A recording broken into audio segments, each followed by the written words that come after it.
She's a health activist, journalist, and host-producer for Heart of Mind and Health Action, which is a wonderful show. Both heard over WBAI Radio. And in addition, Kathy Davis has been a staunch supporter for the cause of the truth of 9/11. Please welcome Kathy Davis.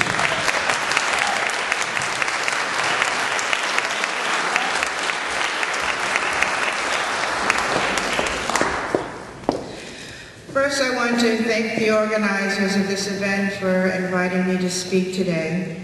I believe that WBAI and Pacifica Radio have an obligation to support the continued investigation of the so-called terrorist attacks on the World Trade Center towers and their subsequent collapse.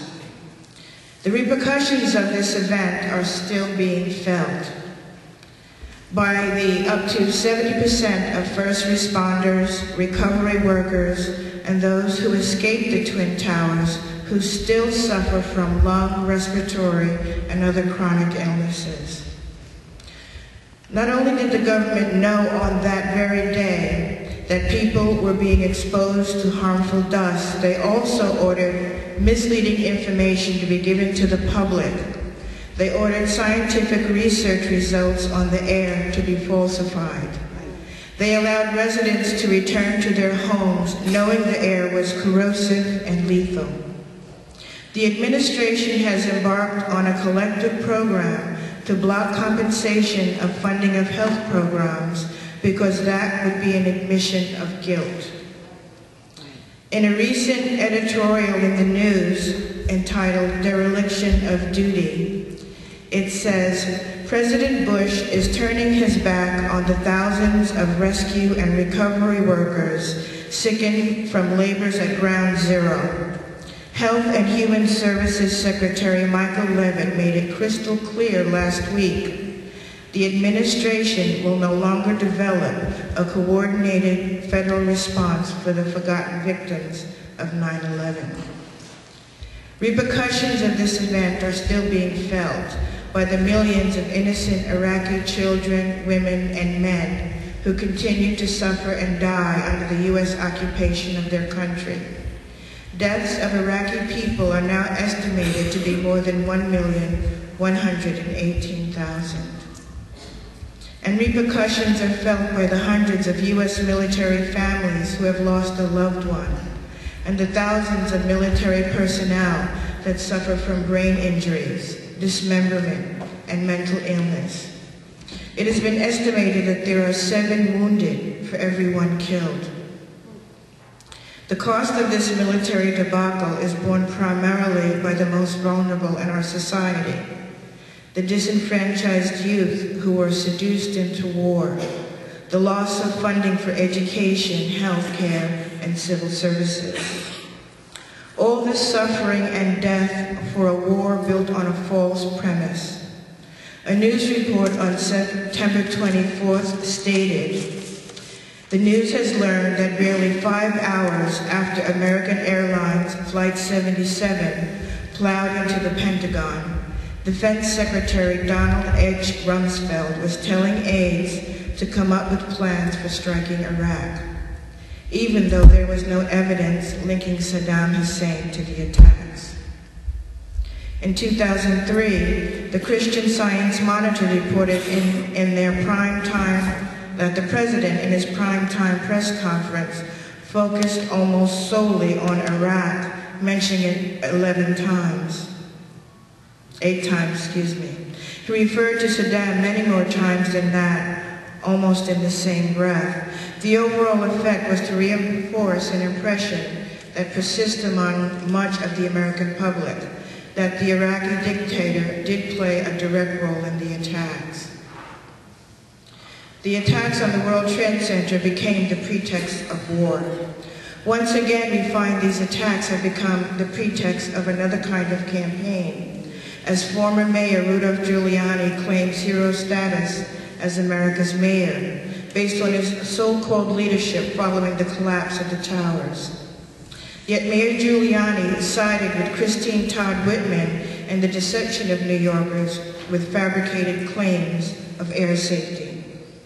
The New York City firefighters have also challenged Giuliani's fabricated presidential image in a video released by the International Association of Firefighters, in which they hold him responsible for the loss of life due to the faulty communicators that prevented 2 orders to evacuate from being heard by the firefighters.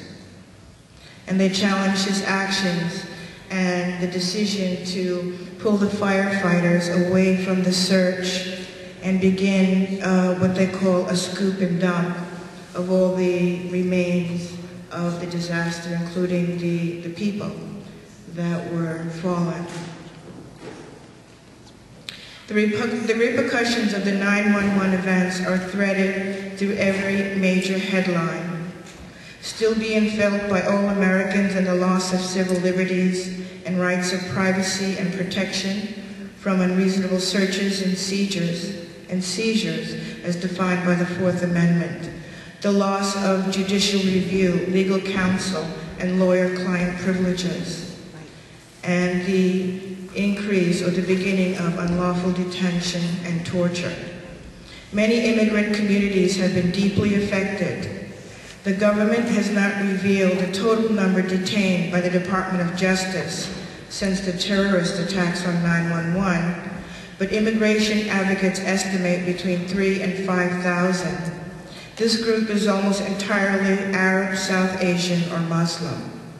Most have been deported, though none have been charged with any terrorist-related crimes.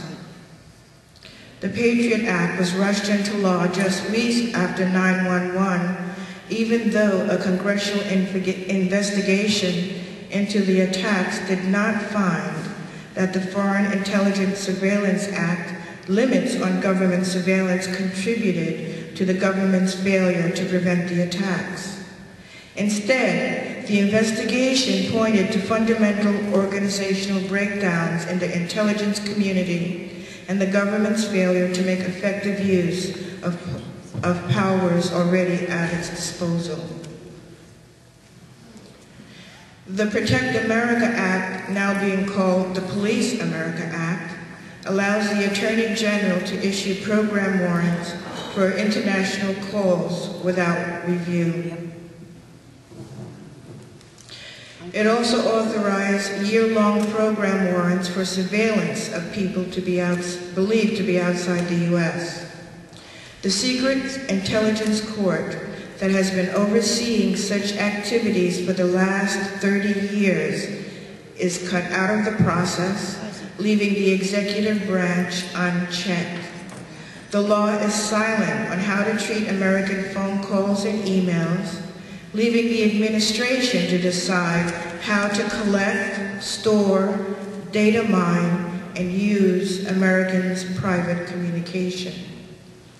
On October 17th in 2006, in a private Oval Office ceremony, the President signed into law the John Warmer Defense Authorization Act of 2007, which allows the Commander-in-Chief to declare a public emergency and station troops anywhere in America and take control of state-based National Guard units without the consent of the governor or local authorities in order to suppress public disorder.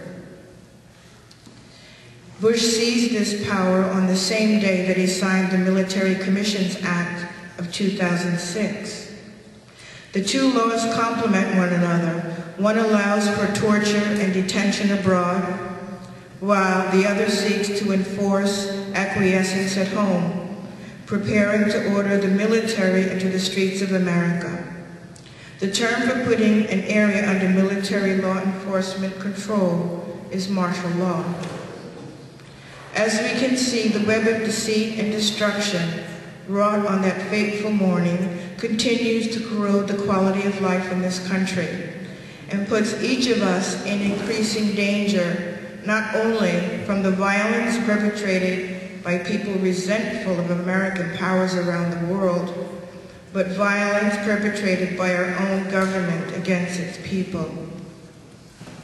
An investigation committed to revealing the whole truth will pull the plug on the lies and the cover-up that led up to and followed the 9/11 disaster. It will pull the plug on the Bush administration and the Giuliani campaign. And it's time for us as citizens to pull the plug on the war in Iraq and pending war in Iran. We must pull the plug on our loss of liberties and constitutional rights. And it's time to pull the plug on the buildup of fascism in America.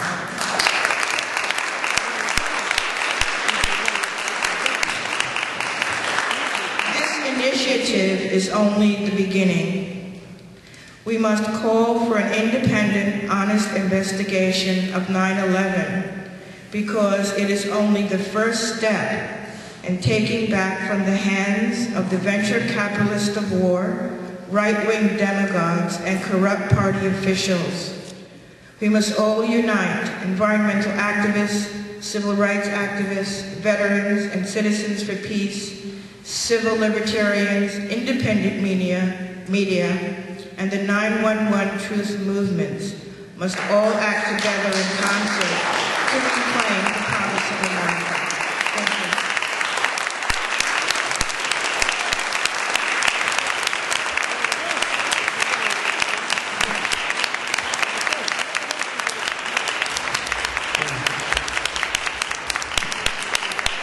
Beautifully spoken. Thank you so much, Kathy.